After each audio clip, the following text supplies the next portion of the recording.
Olá, irmãos! Saúdo cada um de vocês com a graça e a paz de nosso Senhor Jesus Cristo, amém?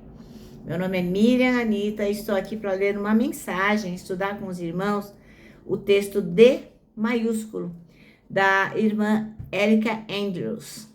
Ela escreveu esse texto para o Manancial, que é um devocional produzido pela União Feminina Missionária Batista do Brasil, que oferece para a gente meditações baseadas na Bíblia, que é a palavra de Deus. Uma meditação para cada dia do ano. Quando a gente estuda a palavra de Deus, fazemos esse manancial, somos inspirados, exortados e edificados. Isso vai promover o nosso crescimento cristão e, lógico, vai nos engajar cada vez mais com a missão de Deus. É por isso que é importante fazermos um devocional todos os dias, porque todos os dias aprendemos uma coisa nova com o Senhor. Bom, como vocês sabem, eu não escrevi o texto, foi a irmã Erika Andrews quem escreveu, por isso que eu vou contar para os irmãos aquilo que eu entendi. Como sempre, vamos iniciar orando, pedindo ao Senhor que nos abençoe, para que possamos aprender mais um pouquinho dele. Ó Pai, em nome de Jesus Cristo, oramos pedindo que Tu nos ensine a importância de compreendermos a diferença entre Tu e os outros deuses, e que possamos dar prioridade ao que realmente tem prioridade. Amém. Bom, irmãos, então o nosso texto hoje está em Salmos. Nós vamos ler o Salmo 77, do versículo 13 até o 20, tá bom? Quero lembrá-los que o que a gente faz aqui todos os dias é estudar a palavra de Deus, ainda que seja uma curta mensagem, mas é importante que vocês compartilhem, que vocês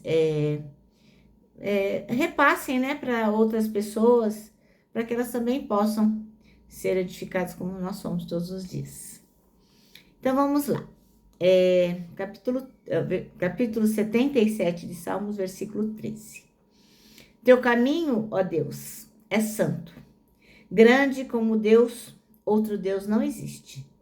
Tu és o Deus que fazes milagres, mostrastes teu poder entre os povos. Com teu braço resgataste teu povo, os filhos de Jacó e de José. As águas te avistaram, ó Deus. As águas te tremeram e contemplaram até as profundezas estremeceram. As nuvens desfizeram-se em água, houve trovões no céu, também tuas flechas coruscavam em todas as direções. Ao redor do teu trovão na tempestade, os raios iluminando o mundo, estremeceu a terra e abalou-se. A tua vereda atravessou o mar e o teu caminho pelas águas poderosas. Guiaste o teu povo como um rebanho pela mão de Moisés e de Arão. Amém? Bom, o nosso texto chama-se D maiúsculo e vamos aprender então com a irmã Erika Andrews, começando pelo versículo que ela escolheu, né? Que é o versículo 13, que é: o teu caminho, ó Deus, é santidade, que Deus é tão grande como o nosso Deus. Então a irmã Erika aqui, ela começa o texto dela contando uma experiência, que quando ela era assim muito jovem, ainda adolescente, uma colega da classe perguntou para ela: que coisa estranha, né? Porque escreve Deus com D maiúsculo e outro escreve Deus com D minúsculo. O que quer dizer isso? Por quê? E ela falou que na época ela era muito jovem, imatura e não conseguiu dar uma resposta. Mas quando ela estava voltando para a casa dela, o Espírito Santo trouxe para o coração o motivo, que é esse que nós vamos estudar hoje. Deus com D maiúsculo, a gente escreve porque não existe outro Deus como ele. Então é um modo de reverenciá-lo, é um modo de honrá-lo, de dizer a todas as pessoas que não há Deus como o nosso Deus. E a gente vai vendo pela Bíblia inteira que lá Deus se revela e lá é revelado quem é Deus. Se a gente for olhar o Salmo 19, 1, ele diz assim, ó: os céus declaram a glória de Deus e o firmamento proclama a obra das suas mãos. Você já olhou para o céu e se lembrou disso, né? Como é maravilhoso olhar para o céu e ver a imensidão e ver como Deus é glorioso, como as mãos dele fizeram tantas coisas maravilhosas. Então, toda a natureza acaba por anunciar as obras das mãos de Deus. E assim, a gente não tem motivo nenhum, a gente se torna indesculpável quando a gente fala assim, ó, Deus não existe. Não tem desculpa para isso. Ó, você observar tudo, o mundo, o universo, não tem como você olhar para as obras de Deus e dizer que ele não existe. Vamos ler em Romanos 1, 19 e 20. Diz assim, ó. Pois o que de Deus se pode conhecer é manifesto entre eles, porque Deus lhes manifestou. Pois desde a criação do mundo, os atributos invisíveis de Deus, seu eterno poder e sua natureza divina, têm sido vistos claramente, sendo compreendidos por meio das coisas criadas, de forma que tais homens são indesculpáveis. Eu vou ler o 21 também. Porque tendo conhecido a Deus, não o glorificaram como Deus, nem lhe renderam graças, mas os seus pensamentos tornaram-se fúteis e o coração insensato deles obscureceu-se. Então, veja bem, a gente não tem nenhuma desculpa para dizer que Deus não é Deus. Esse é o único e verdadeiro Deus. Um autor chamado Langston escreveu assim, que em santo amor cria, sustenta e rege todas as coisas. Este é o nosso Deus, que em santo amor cria, sustenta e rege todas as coisas.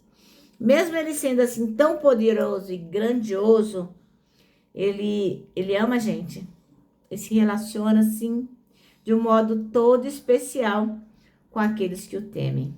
Eu vou ler aqui o Salmo 25. A irmã Érica sugere o versículo 14. Mas eu quero também ler o 12, que é um versículo que sempre o pastor da igreja onde eu frequento, ele sempre menciona, porque ele fala da presença de Deus, ele fala do amor de Deus e ele fala de como Deus se relaciona conosco. Então, eu vou ler primeiro o Salmo 25, 12 e depois vou ler o 14, que é o sugerido por ela. O 12 diz assim: aqueles que temem o Senhor aprenderão com ele o caminho que devem seguir. Então, Deus se relaciona pessoalmente com aqueles que o temem, aqueles que o seguem. E agora o 14 diz assim: o Senhor é Deus amigo, o Senhor Deus é amigo daqueles que o temem e lhes ensina as condições da aliança que fez com eles. Então, é uma coisa bem pessoal, né, irmãos? Não tem como fugir disso. Ele escuta as nossas orações, as orações dos seus filhos e responde segundo a graça e a misericórdia dele. Ele é o único Deus que pode nos salvar da perdição e nos garantir a vida eterna. Ele é o único Deus que pode nos justificar e mostrar para a gente o caminho que devemos seguir. E mostrar para qualquer pessoa, qualquer pecador arrependido, o que nós vamos vislumbrar ao andar ao lado dele. Então, ele é o único Deus que dá sentido e resposta certa nos momentos mais difíceis da nossa vida, mais angustiantes, assim, de maior dúvida, o nosso Deus está lá. Então, Deus é Deus por quê? Porque ele sempre existiu. Como tá aqui, ó, em Apocalipse. Apocalipse 1, 8. Diz assim, ó. Eu sou o Alfa e o Ômega, diz o Senhor Deus, o Todo-Poderoso que é, que era e que há de vir. Então, ele sempre existiu. Os outros deuses não passam de ídolos criados por mãos humanas. Seres que não têm a mínima possibilidade, sequer, na minha opinião, de ser falível, porque eles não são nada. São objetos criados à mão humana. Então, os outros deuses não passam disso. Eles não ouvem, não andam, não têm capacidade de se mover. Eles não movem uma palha por seus seguidores. São vazios. E por isso, eles não podem preencher a maior necessidade do ser humano, que é perdão e salvação. Amém? Então, eu digo isso da forma mais respeitosa do mundo, mas é importante que todos saibam que o nosso Deus é Deus. Deus, com D maiúsculo. Bem, nosso manancial termina assim, ó. Deus é Deus, porque não há nenhum outro Deus como Ele. Agora eu termino, né, deixando meu abraço aqui, meu abraço diário de urso, ó. Lembrando que para nós que sabemos por que escrevemos Deus com um D maiúsculo, nos referindo ao Deus Pai, Deus Filho, Deus Espírito Santo, para nós que sabemos disso, o abraço é super, mega possível. Quero que vocês se lembrem também do versículo deste ano, que é 1 Tessalonicenses 5:9, que diz: porque Deus não nos destinou para a ira, mas para recebermos a salvação por meio de nosso Senhor Jesus Cristo. Amém? Agora sim, agora eu me despeço com a frase do ano que diz assim, ó: não tema, Deus, o nosso Deus, com D maiúsculo, Deus vai estar lá.